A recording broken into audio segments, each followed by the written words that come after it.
Okey, Assalamualaikum warahmatullahi wabarakatuh dan salam sejahtera.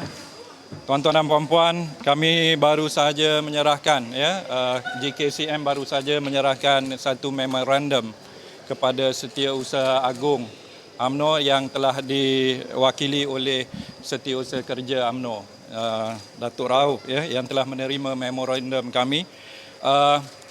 Memorandum kami sebenarnya adalah berkisar tentang apa yang telah berlaku di Alor Star malam tadi, di mana ketua-ketua bahagian UMNO dari negeri Kedah telah mengambil keputusan untuk membuat press conference terhadap ketidakyakinan mereka terhadap pengurusan ataupun kepimpinan yang amat berhormat Datuk Seri Mukris Mahathir.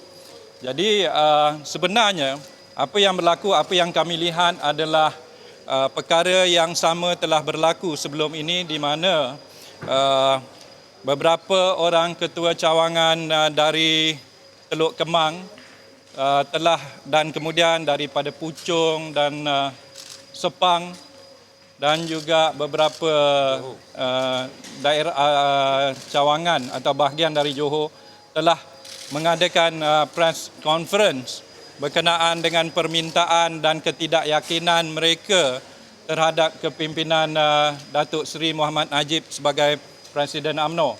Jadi 9 orang daripada UMNO Teluk Kemang telah pun dihadapkan ke Tribunal Disiplin atas alasan seseorang ahli UMNO itu tidak boleh membuat sebarang press conference untuk menyuruh mana-mana pemimpin untuk meletakkan jawatan ataupun menunjukkan sikap bahawa tidak ada keyakinan terhadap kepimpinan seseorang pemimpin yang telah dilantik itu.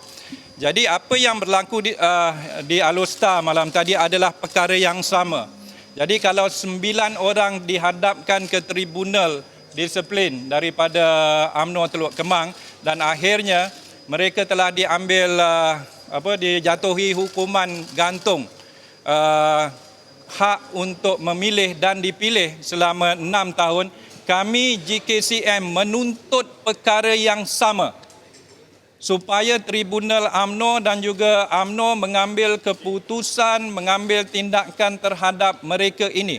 Tidak boleh berlaku double standard dalam membuat sebarang keputusan tentang UMNO. Jadi apa yang kami lihat ataupun apa yang kami mahu di sini ialah keadilan dan kesaksamaan. Jika ahli ataupun ketua-ketua cawangan telah dari Teluk Kemang telah dijatuhi hukuman 6 tahun, kami mahu 6 tahun juga dijatuhi kepada semua yang berada di press conference di Alor Star malam tadi ataupun petang semalam. Okey, dan kami juga ingin membidas kenyataan ataupun kenyataan yang dibuat oleh kumpulan semalam yang mengatakan bahawa antara sebab mereka mengambil keputusan untuk mengadakan press conference itu ialah kerana Mukris merupakan pengurusi perhubungan UMNO negeri Kedah yang telah gagal menjalankan tanggungjawab sebagai pemimpin di negeri tersebut. Kami GKCM nak tanya, berdasarkan apa mereka membuat keputusan ini bahawa Mukris telah gagal? Apa benchmark yang mengatakan Mukris telah gagal?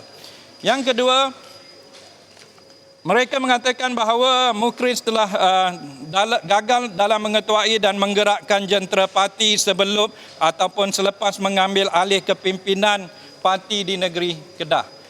Kami GKCM ingin bertanya, okey, Mukris dikatakan gagal menggerakkan jentera, sedangkan apa yang UMNO lakukan hari ini semuanya merosakkan jentera yang akan digerakkan untuk pemilihan ataupun untuk pilihan raya yang akan datang. Sebenarnya kerosakan itu dilakukan oleh Presiden sendiri. Okey, yang ketiga, sebagai Menteri Besar, beliau juga gagal mengurus tadbir kerajaan negeri secara berkesan. Kami nak tahu apa yang dimaksudkan perkataan berkesan. Kami ingin tahu apa definisi berkesan yang dimaksudkan. Adakah berkesan di sini ialah berkait tentang tidak menyokong Presiden. Okey. Kemudian Mukhriz juga gagal menyatukan kepimpinan dan jentera parti di semua peringkat negeri. Apa yang kita lihat ialah rakyat di negeri Kedah dan juga di negeri-negeri lain melihat sebagai Mukhriz ini sebagai seorang yang dirasakan mempunyai wibawa ya untuk memimpin UMNO di peringkat paling tinggi pada satu hari nanti. Adakah ini satu langkah sebagai political assassination terhadap Mukhriz? Yang kelima, beliau juga gagal membuat perancangan strategik bagi menghadapi pilihan raya umum yang ke-14 nanti. Saya nak tanya, adakah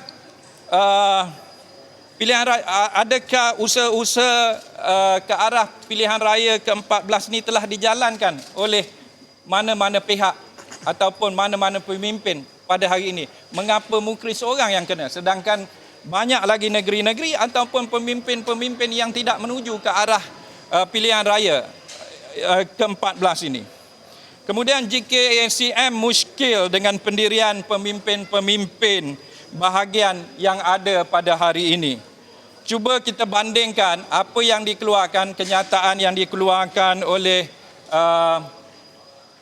ketua bahagian Kedah semalam dengan Presiden yang telah gagal menangkis isu-isu yang telah dikaitkan dengan beliau. Kalau tadi saya bacakan apa yang dikatakan oleh mereka terhadap Mukhriz, mari dengar pula apa pandangan JKCM terhadap Presiden. Yang pertama, isu yang gagal diselesaikan oleh Presiden, isu 1MDB dan hutang-hutangnya. Yang kedua, isu 2.6 bilion, 2.6 bilion yang dikatakan disimpan di dalam akaun pribadi Presiden. Yang ketiga, kehidupan serba mewah yang ditonjolkannya, sedang rakyat hari ini dalam keadaan yang sangat daif. Yang keempat, pembelian dan penjualan hartanah yang mencurigakan. Yang kelima, pembelian jana kuasa yang melebihi harga sepatutnya. 6. Penjualan aset kerajaan untuk melangsaikan hutang 1MDB. 7. Pengenalan cukai GST yang menghimpit kehidupan rakyat. 8. Kenaikan harga barang yang gagal ditangani oleh Presiden dengan baik. Dan juga ada lagi isu seperti TPPA. Jadi apa yang berlaku sekarang ni kita lihat tangan siapa yang berada di belakang ketua-ketua bahagian yang mengambil keputusan untuk memberi tekanan terhadap Mukhriz. Okey, apa yang kami lihat ialah ianya seakan-akan sebuah rumah yang daif, yang atapnya bocor, tetapi yang dibaiki ialah lantainya. Ini akan menjadikan rumah itu bertambah rosak. Okey, dan kami lihat juga kalau kami boleh buat analog tentang ketua-ketua bahagian ini, ialah mereka ni, ya, kalau kita pergi tengok, kalau ada anjing-anjing yang menjaga rumah, ya, menjaga rumah ni, selalu anjing-anjing ni adalah anjing-anjing yang garang-garang, kan, ya, tapi dia hanya garang pada orang yang hendak ditunjukkan garang. Dia tak tunjuk garangnya pada tuannya, sebab tuannya lah yang memberi dia makan. Ya, walhal tuannya lah yang merupakan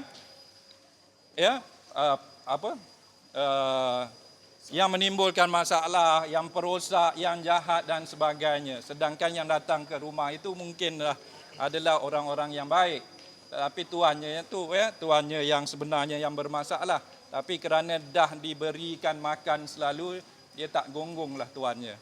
Ya, jadi kami berharap agar UMNO mengambil tindakan sewajarnya terhadap mereka yang telah menimbulkan banyak masalah. Dulu dikatakan JKCM ni sebagai bermasalah, menimbulkan masalah. Tetapi hari ini kita lihat bahawa ketua-ketua bahagian telah menunjukkan taring mereka dalam menimbulkan kekecohan. Okey, itu saja. Sekian, terima kasih. Tadi yang kata anjing tu siapa? Maksud anjing tu siapa? Tak, ni perumpamaan. Bukan saya panggil dia anjing. I am trying to tell you that, if you go and you go to houses that you do not know the owners, what will happen is the dogs are going to bark at you. Simply because the dogs do not recognize you. Right? They won't bark at the owners because the owners are the one who fed them, although the owners might be criminals. Alright, that's what I mean. I'm not calling anybody dogs. I'm just giving you an example of what can happen here actually. Alright? Okay? Alright. Sikit tambahan. Kemana hilangnya perlembagaan Parti UMNO? Kita nak tanya Presiden dan Majlis Tertinggi. Di mana amalan perlembagaan Parti UMNO sendiri? Ini yang diagung-agungkan. Itu saja. Okay?